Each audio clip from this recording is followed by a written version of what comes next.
Wrestling. We're here in Chicago, Illinois. Holy shit is right. I am severely disturbed by what I'm seeing. I know this is all part of Joey Ryan's gimmick, duh. But when I watch his entrance, all I can think of is The Undertaker if he was a porn star instead of a dead man. He is come again. I'm sorry, but gimmick or not, dick jokes are cringe. Well, looks like Hangman is about to be devoured in a sausage fest orgy. And yep, I said that on a Wrestling Sins video. I tried that and ended up dislocating my own shoulder as a result. You can't be a man and be friends with Brandy Rhodes. Yes, you can. Flip Gordon is addicted to Brandy Rhodes. We take a look at Well, look at that. We got the camera pointing at the TV, causing a hall of mirrors with the footage. Also, whoever's operating the camera clearly isn't being steady. Since neither Jay Lethal or Lanny Poffo are the Mega Powers, what would we call this? The Lethal Powers handshake or something? Are we gonna be handshaking all night long or something? It's been over 2 minutes since the ring introductions. So, are we gonna have a Ring of Honor World Championship match, or are we just gonna watch Jay Lethal playing a spinoff of Randy Savage all night long? Yeah, he's called Black Machismo, which is basically the same thing that I just said. It's fine if that's what the gimmick is, but don't go overboard on it. Also, Flip Gordon does nothing about Jay forcefully bringing Brandy to his side of the ring. What a guy. Oh, the Repo Man. Okay, now you're just trying to piss me off on purpose, aren't you? Just because everybody else likes it doesn't mean I have to. I could follow Jay's entire career in this gimmick and still be annoyed by it. Also, this is all you get for 1/3 of this world title match. Man, look at all those dislikes my fans are giving this video. Might be a record. If Brandy also had the power to get Jay out of the discount Randy Savage trend, then why didn't she just do that from the get-go? Son Lethal. Beautiful standing shooting star.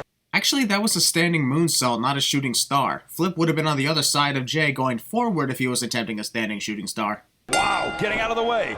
Gordon. That is honestly hilarious and impressive if you ask me. I can see why he's called Flip Gordon. You can't beat him if you can't touch him. Ha! Giggity! Oh, the luchador. Ooh, Kinder Surprise. Kinder Surprise? That's honestly funny. Weird how when you can't come up with a cool name for a sudden move like that, you name it after chocolate. Is it impressive though? Yes it is. Is it out of nowhere? Yes it is. Is it worth a center mover? Sure, why not? I'm trying to be more nice since that's what the fans want out of me for some reason despite the title of the video. Calling.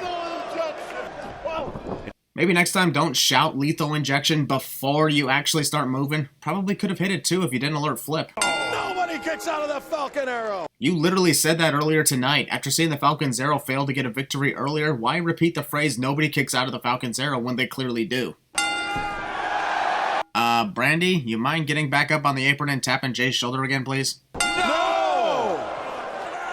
Just now realized this match is really the spin-off of Hulk Hogan versus Randy Savage. I wanted Flip Gordon versus Jay Lethal, not a spin-off without the dramatic effects. The spirit of a warrior! Wrong legend. Flip is clearly parodying Hulk Hogan, not the Ultimate Warrior. I think we're gonna have a new Ring of Honor World Champion. Don't jinx it. Kinder. Caught. Damn, that counter was amazing. One of the more cooler moments of this Ring of Honor World title match. Lethal injection. This is the second time I've seen a match involving Jay Lethal, but that lethal injection is one of the most impressive moves I've seen. Why isn't the Randy Savage theme playing? Last I checked, Jay was still in Black Machismo mode. Machismo? This piece. Hang on, guys. I'm on my way. Don't mind that I'm taking things literally one step at a time. I'll get there. Oh, take it. Post-match assault. Guard. Oh. Flip reacting way too late from Bully Ray's chain shot. Sorry, but that late reaction made me cringe. On Flip Gordon. Will you stop constantly ringing the bell? No offense, but that's not going to make Bully Ray stop what he's doing. Oh. Bully is addicted to Lanny's Poffos. Where's Brother Devon when you need him? I'd be happy with Bully Ray's comeuppance had Colt Cabana, Jay Lethal, and Flip Gordon not parodied The Shield, who are currently a parody of themselves, ironically, over in WWE. Somebody stood up to him. Colt Cabana likely blown a kiss to that one guy everybody was so excited to show up but didn't once consider the idea that this someone doesn't want to show up for professional wrestling anymore. That's why fans gotta stop believing in rumors. They're left with high hopes for something that was never going to exist. Penta El Zero's music plays for over a minute before he finally appears on the stage. From Mexico City, Mexico. Penta considered putting on that mask to cover his mess, but then decided, nah, I already forgot to put it on before I made my entrance, what's the point? Penta is the demon of professional wrestling. There are so many demons in professional wrestling, honestly. Let's just say Penta is one of the demons, not the demon. Then again, a lot of the demons in wrestling aren't around as much, so in some ways I get it. All the same. Kenny Omega is the IWGP Heavyweight Champion, but he likely forgot his title in Japan. I know that he's not defending the title against Penta, but I'm just saying, who leaves one of the top titles in the wrestling industry behind? Omega is pronounced with 10,000 O's, apparently. 75 minutes. Wrong. Kenny's match with Kazuchika Okada at Dominion was just a few minutes past an hour, not 75 minutes. Yeah, I'm a fucking nerd. Wrestled 2 perfect matches in a row. Technically, it was 3 matches in a row if the final score between Kenny and Kazuchika was 2-1 in their Dominion match. Talk about the schedule. Kenny just lets this happen.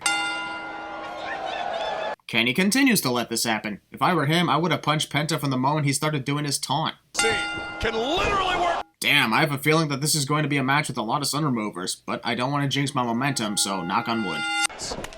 And that sounded like a shotgun blast. Normally, when the commentators refer to a punch or kick sounding like a gunshot, it's because the move was so loud and brutal. In this case, Penta's kick to Kenny's leg was not loud enough to even qualify as sounding like a shotgun blast. Inside out springboard. Penta was watching Kenny the whole time and could have easily moved out of the... I said that way too many times for this event, shockingly. Can't believe I say that for All In more than I've ever said it for a WWE event. This match is 45% posing. Ooh. Dang, Penta didn't just kick Kenny's ass in this match, he super kicked his ass. Let me rest my head against your back. I'm tired and need to take a nap. Good night. It's barely visible, but I can clearly tell that Penta's right shoulder is actually up the whole time, so this pinfall should not be counted. Hell, the referee can clearly see this fact too and ignores it. Another impressive move to see. Now we're having some fun.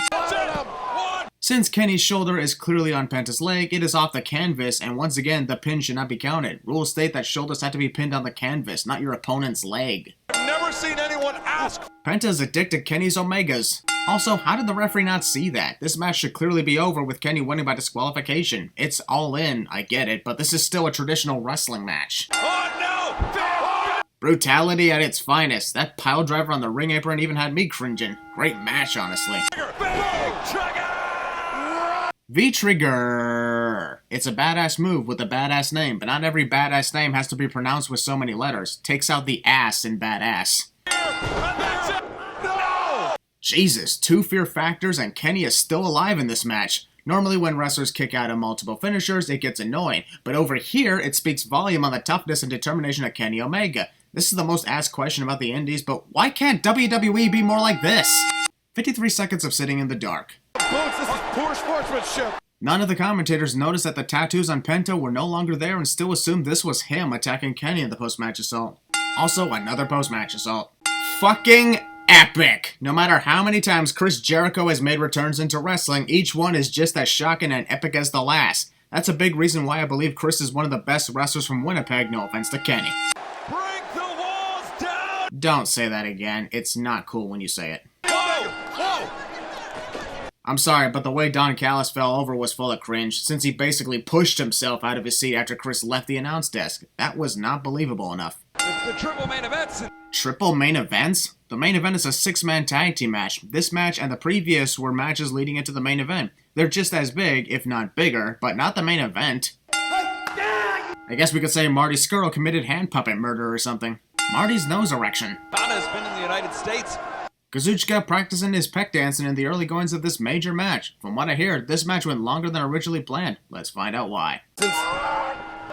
With the clean. Kazuchika's fake out move followed by the pat on the chest is always funny, mostly because it humiliates his opponent and gives him a 2 for flinching feel. Marty should have slapped him there. Don Callis, once again, would be great at CinemaSins 2 expansion. That's what I would have done after that. When there's an opportunity, seize it. Don't waste it. Like that Harley race tape that came out. What are you guys even talking about? Kazuchika Okada and Marty Scurll are competing against each other at an event like this, and you don't want to say what's going on? Don't go WWE commentators on us. He was telling Martin weight and size. Well, now I bet Marty is feeling more humiliated now than he did when Kazuchika gave him the fake-out treatment earlier. Daring Kazuchika to hit him with a shoulder tackle only to get knocked down from it. Midsection. Front chancery. Quit wasting time, just do it! Man, I hate it whenever wrestlers are about to connect a move and then do nothing, allowing their opponent to recover and counter.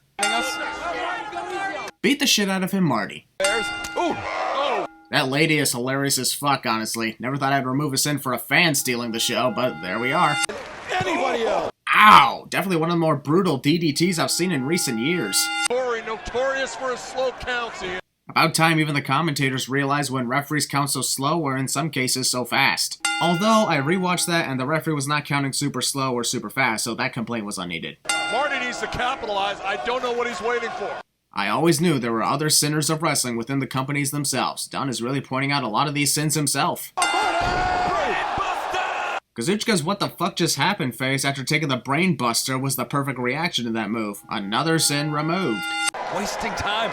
Wasting time. That's exactly what I was about to say, word for word. Catching Okada across. Who in the hell is Okada? Okada delivers. No. Sorry, but Marty Scurll won the match right there. The referee stopped the count before Kazuchika could even get his shoulders off the mat. If the referee kept going, he would have successfully made the 3 count. Marty got screwed tonight. What does the Rainmaker have left? Maybe the Rainmaker itself? Just saying, Kazuchika hasn't attempted it once in this match yet, so that'll answer your question.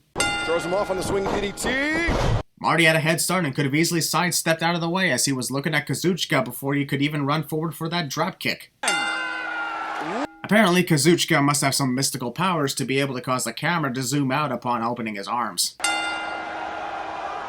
Oh my god, what is it with wrestlers always taking their time before hitting their signature moves? This strategy gets countered like every time during this event.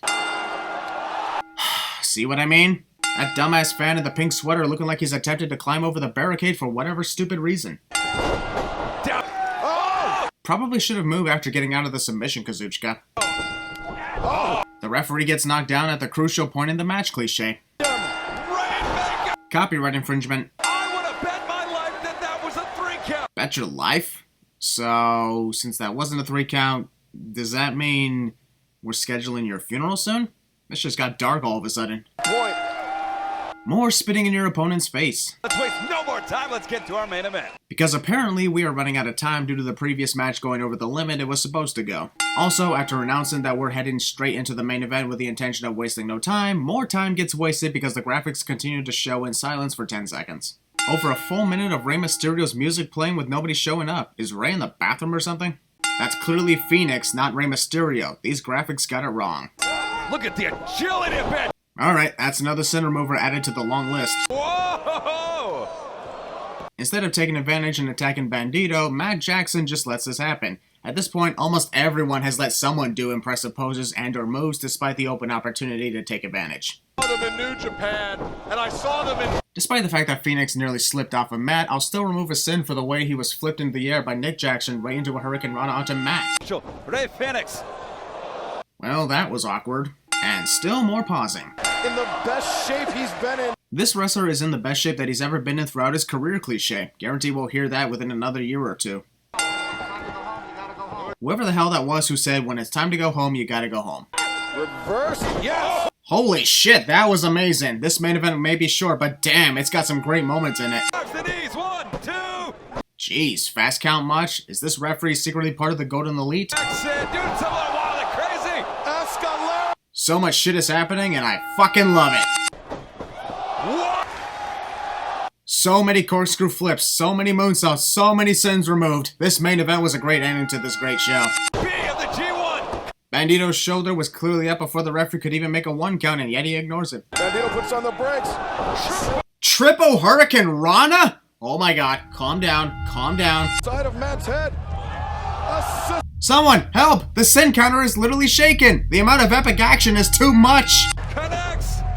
Phoenix. Oh shit, oh shit, oh shit! Wow. Golden. Is everybody okay? Well, there goes my so-called indestructible sin counter. Because this is what happens when I take things way too seriously in wrestling and not realize the amazing dedication the wrestlers have in the indies to pull off a successful show like this. I've been proven wrong. Well, the good thing is I have a spare sin counter to use while I fix this one. Again.